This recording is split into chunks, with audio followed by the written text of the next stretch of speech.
شبیر حسین معصوم گزشتہ 28 سال سے صحافت سے وابستہ ہیں۔ وہ بطور فوٹوگرافر مقامی اور بین الاقوامی اداروں کے لیے کام کرتے رہے، لیکن گزشتہ چند برسوں کے دوران پاکستان کی تیزی سے بگڑتی ہوئی معاشی صورتحال میں صحافت کا پیشہ بری طرح متاثر ہوا۔ بہت اچھے حالات تھے فنانشلی بھی۔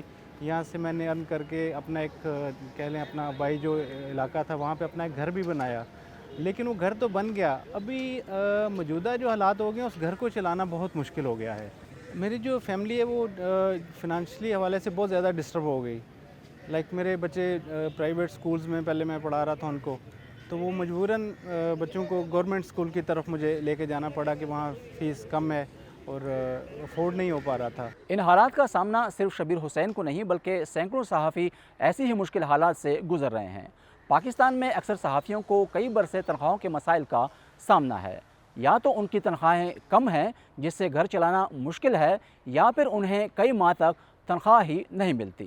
میں خود فیل کرتا ہوں کہ میری جو ایک پروفیشنل سکلز ہیں، میری جو کنسنٹریشن ہے، کیا اس سے مطلب ڈسٹرب ہوتی ہے تو یس 100%۔ مجھے بڑی اچھی طرح پتہ ہے کہ اگر 3-4 ماہ مجھے تنخواہ نہیں ملتی تو میں مینٹلی سفر کر رہا ہوں، میں باقاعدہ اس کو محسوس کرتا ہوں۔ یہ قطعاً جو ہے اس کو جسٹیفائی نہیں کیا جا سکتا، اس کو کسی طرح سے بھی اس کی کوئی توجیہ جو ہے وہ نہیں دی جا سکتی کہ تنخواہ کیوں نہیں مطلب آپ کو مل سکتی۔ آپ کام کر رہے ہیں لیکن آپ کو آپ کے کام کا معاوضہ جو ہے وہ نہیں ملے گا۔ صحافیوں کے حقوق کے لیے سرگرم تنظیموں کا کہنا ہے کہ ان مسائل کے حل کے لیے وہ حکومت کے ساتھ رابطے میں ہیں، اور اگر یہ مسائل حل نہ ہوئے تو پھر ملک گیر احتجاج کی کال دی جائے گی۔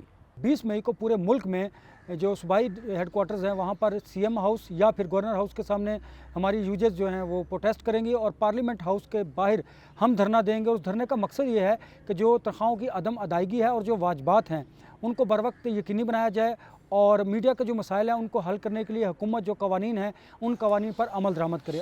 دوسری جانب حکومت کا کہنا ہے کہ وہ صحافیوں کے مسائل سے آگاہ ہے اور ان کے حل کے لیے جلد حکمت عملی وضع کی جائے گی۔ شبیر حسین اور ان جیسے کئی صحافی اس امید پر نامساعد حالات میں بھی کام کر رہے ہیں کہ ملک میں سیاسی استحکام کے ساتھ جب معیشت پٹری پر آ جائے گی تو صحافیوں کو بھی دوبارہ اچھے دن دیکھنا نصیب ہوں گے۔ نظرالاسلام، وائس آف امریکہ، اسلام آباد۔